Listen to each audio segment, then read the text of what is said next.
Praise the lord. September 24వ తేదీ 2024. ఈరోజు దేవుని వాక్యం. యెహోవా మీ మధ్య అద్భుత కార్యములను చేయును గనుక మిమ్మును మీరు పరిశుద్ధపరచుకొనుడి. యెహోషువ 3వ అధ్యాయం 5వ వచనం. ఆయన మన జీవితాలలో అద్భుతాలు చేస్తానని వాగ్దానం చేశాడు.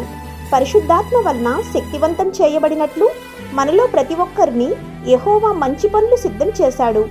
దేవుని ప్రజల్లో ప్రతి ఒక్కరూ ప్రభువు ప్రతి ఒక్కరి జీవితంలో చేసిన అద్భుతాలు సాక్ష్యం ఇవ్వగలము. ఎందుకంటే మనమందరము ఆయన పైన విశ్వాసం ద్వారా కృప ద్వారా రక్షించబడ్డాము.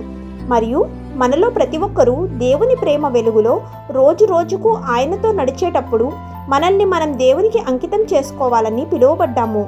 ఇంకా ఉత్తమమైంది రాబోతుందని మనం ఎప్పుడూ మర్చిపోకూడదు.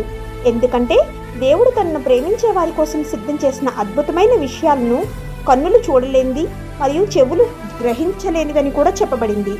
ఆమెన్. God bless you.